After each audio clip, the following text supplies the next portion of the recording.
नमस्कार, आप देख रहे हैं ग्रेटर जम्मू और मैं हूं आपके साथ नीतू सिंह। इस समय मैं हूं जम्मू के प्रेस क्लब में, जहां पर आप देख सकते हैं कि शहीद अवतार सिंह को लेकर आज उनके परिवारजनों की तरफ से एक पत्रकार वार्ता की गई है। जिस तरह से इस मामले को लेकर सिट जो है उस पर ये केस उन तक चला गया है, लेकिन इनके परिवारजनों का क्या कुछ कहना है, आइए जानते हैं इन्हीं से। सर, शहीद अवतार सिंह जी, इनका केस जो है लंबे समय से चल रहा है, अब सिट भी जो है इसमें इन्वॉल्व हो गई है।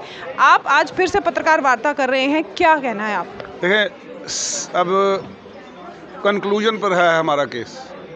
लोग आइडेंटिफाई हो चुके हैं, सारी इन्वेस्टिगेशन में लोग जो आइडेंटिफाई हो गए हैं, जो सामने आ रहे हैं, उनको अरेस्ट नहीं किया जा रहा। अवतार सिंह बोल रहा है चौकी अफसर को, चौकी अफसर कोई एक्शन नहीं कर रहा है, क्योंकि वो मिल चुका था, मिला हुआ था उनसे।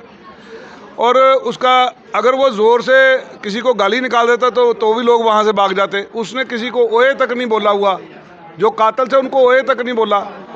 अब कितना बचा लेंगे हम? आज के बाद अगर हमारा यहाँ मसला नहीं हल हुआ, हम एक बार एलजी साहब से मिलेंगे, उसके बाद हम सीधा दिल्ली जाएंगे, अमित शाह से मिलेंगे।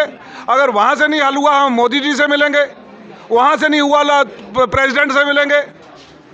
लेकिन हम इस जस्टिस को अंत तक लेके जाएंगे। इनके कातिलों को, इनके कॉन्स्पिरेटर्स को सज़ा दिलवाने के लिए हर मुमकिन कोशिश करेंगे। हमने डीजी साहब को बोला कि पब्लिक प्रोसिक्यूटर हमने अपॉइंट करवाना है, आप हमारा करवा दें। कहते जी मैंने लिख के डीजी को भेज दिया, एडीजी साहब को बोला, जैन साहब को, वो कहते हमने आगे भेज दिया, आज तक उस पर कोई कार्रवाई नहीं हो रही।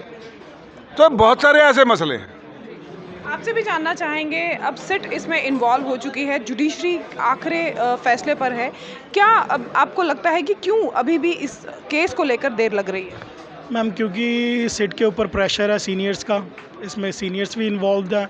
तो जब पुलिस चौकी ऑफिसर इसीलिए नहीं उसको अरेस्ट किया जा रहा, क्योंकि अगर चौकी ऑफिसर अरेस्ट होता है तो उसके ऊपर जो चेन चली है, चौकी ऑफिसर खुद तो ये काम कर नहीं सकता। जब उसके पास कोई ऑर्डर ही नहीं है, वो ज़मीन में क्यों जा रहा है? उसको भेजा गया और उसने वहाँ होके वो कराया सारा, तो वो सारी चेन निकलेगी, जिस चेन को ये लोग बाहर नहीं निकालना चाहते हैं। यही रीज़न है, उनको नहीं करने दिया जा रहा। आपका अगला कदम क्या होगा? अगला कदम मैंने बताया आपको। अगर हमें इंसाफ यहाँ नहीं मिलेगा, हम एलजी साहब से मिलेंगे, डीजी साहब से भी मिलने की कोशिश करेंगे। उनको हमने मैसेज डाला है, वो रिस्पॉन्स नहीं आ रहा है वहाँ से।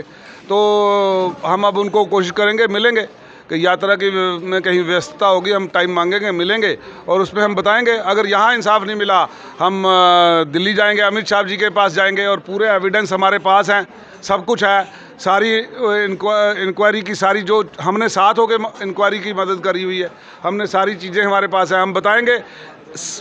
बंदे की डाइंग डिक्लेरेशन है, कह रहा है मुझे जो मर रहा है वो कह रहा है अवतार सिंह ने जाते जाते इस दुनिया से सबको आइडेंटिफाई किया, उसके बाद क्या ज़रूरत, क्या रह गया, बात पीछे रह गई है। तो जो लोग, एक तो है वो जिन्होंने कत्ल किया है, उनसे बड़े गुनहगार वो हैं जिन्होंने कत्ल करवाया है साजिश करवा के। तो जैसे कि आपने देखा, कुछ ही देर पहले जम्मू में एक अवतार सिंह केस जो है वो सामने आया था लैंड माफिया को लेकर, जिसको लेकर उनके परिवारजनों की तरफ से ये एलजी सिन्हा से गुहार लगा रहे हैं कि जल्द से जल्द वो इस केस में इंटरवीन करें और इन्हें इंसाफ दें। और अगर यहाँ इन्हें इंसाफ नहीं मिलता तो ये दिल्ली में जाकर सरकार का दरवाज़ा खटखटाएंगे, क्योंकि इनका ये कहना है कि अगर इंसाफ नहीं मिला तो हम इस इंसाफ के लिए कुछ भी कर गुजर जाएंगे। क्या कुछ कहना चाहते हैं आप इस वीडियो के बारे में? कमेंट सेक्शन में कमेंट करके ज़रूर बताइएगा। तब तक के लिए मुझे दीजिए इजाज़त। कैमरामैन अजय साड़ू के साथ मैं नीतू सिंह, ग्रेटर जम्मू के लिए। धन्यवाद।